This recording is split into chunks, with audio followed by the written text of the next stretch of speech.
ظفر ہلالی صاحب، آپ سمجھتے ہیں ایک تو احتشام صاحب نے بڑی مستند بات کی، ساتھ ساتھ ٹائمنگ بڑی امپورٹنٹ ہے، جس طرح سے اس حملے کی ٹائمنگ آپ کس طرح سے دیکھ رہے ہیں؟ کیونکہ ایک طرف ٹرمپ کا بیان سامنے آیا جس میں انہوں نے ایران سے متعلق 2 ہفتوں میں فیصلہ کرنے کا کہا، پھر ہم نے دیکھا OIC کا ہنگامی اجلاس ہوا، پھر اچانک امریکہ کی جانب سے حملہ کر دیا جاتا ہے۔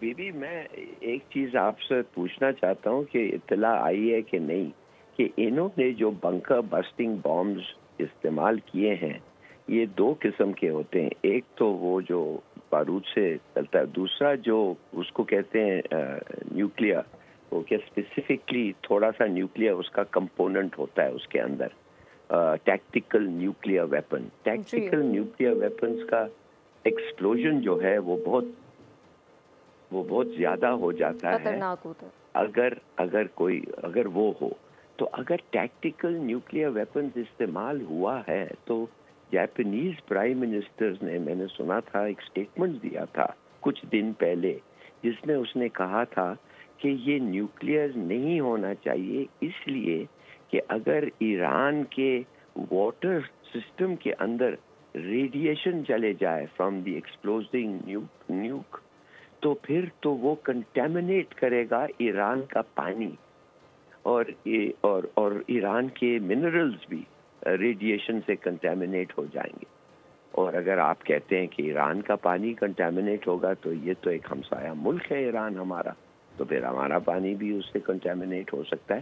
یہ ایک بڑے ضروری ہے کہ کسی ریسرچر کو یہ جاپانیز پرائم منسٹر کا سٹیٹمنٹ کچھ دن پہلے اگر یہ ہے تو یہ ضرور نکالنا، اس لیے اگر ٹیکٹیکل نیوز استعمال کیے گئے ہیں تو پھر تو یہ ایک الگ سا ڈائمینشن بن گیا ہے دنیا کے لیے، الگ ڈائمنشن بن گیا اور بہت بڑی الارمنگ سچویشن یقینی طور پہ ظفر ہلالی صاحب کھڑی ہو گئی ہے۔ احتشام صاحب ایسے ہی ہے؟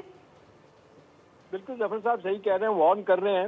اب سوال تو یہ ہے کہ ہمارے جیسے لوگ جو وہ بات کر رہے ہوتے ہیں ان کو کتنا کوئی سیریسلی لیتا ہے، کیونکہ دنیا کے مفادات ہیں۔ امریکہ تو آپ دیکھتے ہیں کسی کی نہیں سنتا، انہوں نے اپنے بڑے بڑے لیڈروں کی بات نہیں سنی، بڑے اپنے تھنک ٹینک ان کی بات نہیں سنی۔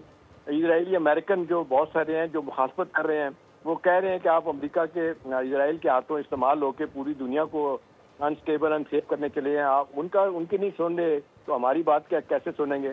اصل بات یہی ہے کہ ہمیں اپنے ریجن میں کیا کرنا ہے۔ چھوٹے چھوٹے ممالک ہیں، انہیں اپنے مفادات کو کیسے پروٹیکٹ کرنا ہے۔ دیکھیں اب دنیا گلوبل ولیج ہے، ایسا نہیں ہو سکتا آئسولیشن میں آپ جی سکیں اور جیت سکیں۔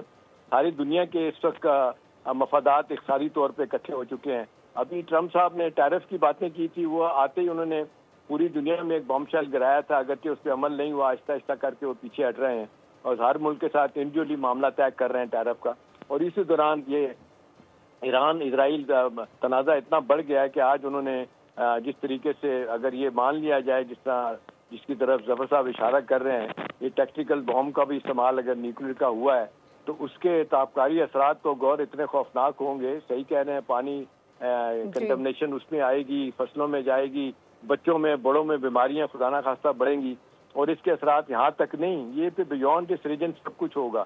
اب کیا یہ ایک اب کہتے ہیں نا نیچر بڑی کیئرلیس ہوتی ہے، اس کے اپنے فیصلے ہیں، کیا یہ ہم خود ہی قیامت سے پہلے قیامت لانے کی کوشش کر رہے ہیں؟ ویسے پہلے تو ہم ہمیشہ یہی سوچتے تھے کہ بڑے ممالک ان کو بڑا احساس ہے کہ نیوکلیئر کا استعمال ہتھیاروں کا نہیں ہونا چاہیے، اسی چکر میں انہوں نے کہا جو ملک بن گئے ہیں، ویسے تو کہا جا رہا ہے کہ جی 5 بڑے ممالک ہیں، اس کے بعد ادھر پاکستان اور انڈیا ہے۔ اسرائیل کے بارے میں کہتے ہیں ان اناؤنس وہ ایک نیوکلیئر پاور ہے، پھر کوریا کی بات آتی ہے، پھر کہا جاتا ہے کہ جی کچھ اور ممالک بھی ہیں، ساؤتھ افریقہ کے پاس بھی ہے یا بنانے کی پوزیشن میں ہے، برازیل ہے، تو اس کو روکنے کے لیے دنیا کی کوشش ہے۔ چلے اگر یہ دیانتداری سے کوشش کی جائے، پہلے تو بات ہے کہ جو ان کے اپنے اپنے پروٹوکول ہیں بڑے ممالک کے، اس پہ عمل نہیں کرے نیوکلیئر کے بارے میں۔ اسی طرح سے جب آپ توقع کرتے ہیں ایران سے، ایران تو NPT کا ممبر ہے، اس نے تو ساری شرائط پوری کی ہیں، اس کے باوجود حملہ کیا گیا۔ اسرائیل تو کوئی شرائط پوری نہیں کر رہا، اور جس طرح UN کی چارٹر کی وائلیشن امریکہ نے آج کی ہے، اس کے بعد تو کوئی چیز رہ نہیں گئی۔ امریکہ جیسی سپر پاور اگر کہے کہ ہمیں we don't care about any law, تو اس کے بعد پھر کیا رہ جاتا ہے؟ پھر تو صورتحال جو ہے وہ بڑا واضح طور پہ اشارہ دے رہی ہے کہ آل از ناٹ ویل، یہ معاملہ، یہ کانفلکٹ بڑھے گا۔ اور اگر جس طریقے سے اعلان کر دیا ہے خمینائی نے جو سپریم لیڈر ہیں کہ یہ جنگ اب آگے جاری رہے گی, ہم حملے جاری رکھیں گے, اپنا جواب دیں گے. آج انہوں نے جواب بھی دینے کی کوشش کی ہے کسی حد تک, تو معاملہ تو اب رکتا نظر نہیں آ رہا.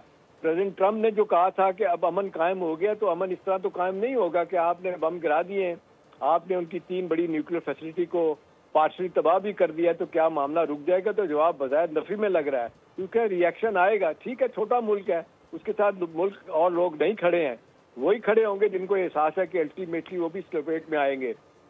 وہ جو خواب ہے ایک مدت سے اسرائیل کا کہ new ruling state of the world اس کو بنانا ہے, مڈل ایسٹ کا نقشہ تبدیل کرنا ہے, اسرائیل کو چودھری بنانا ہے اس ریجن میں, اور اس ریجن میں ہندوستان کو بنانا ہے. ہندوستان کو تو منہ کی کھانی پڑی ہے, وہ تو معاملہ رک گیا. کس حد تک رکا وہ دیکھنے والی بات ہے. مڈل ایسٹ میں صورتحال خرابی کی طرف جائے گی, اور سب سے اہم بات ہے کہ جو بڑے ممالک ہیں لگائے, اب صحیح کہہ رہے ہیں ظفر صاحب کہ وہ جنگ کی طرف نہیں جائیں گے, نہ امریکہ ان کے ساتھ کبھی جنگ کرنے کا سوچے گا چائنا اور رشیا کے ساتھ.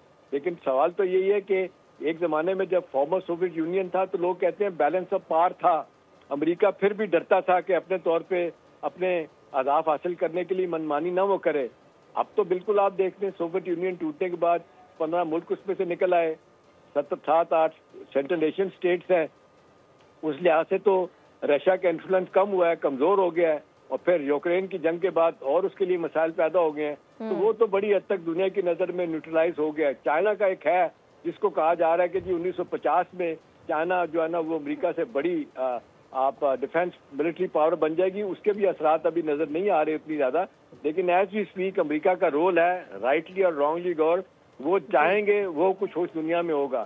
لیکن سوال ہے کہ ایک پلاننگ آپ کی ہے, ایک پلاننگ اللہ کی ہے, وہ کیا کرتا ہے وہ دیکھنے والی بات ہے. لیکن for the time being we are all جس کو کہتے ہیں فیسنگ بگ پرابلم, وہ کیسے مسائل کا حل ہوگا, کیسے چیزیں ڈیفیوز ہوں گی, کس ملک کا کتنا رول ہے, وہ کیا ادا کرے گا, نہیں لگتا کہ یہ ساری چیزیں ہمارے ہاتھوں میں ہیں.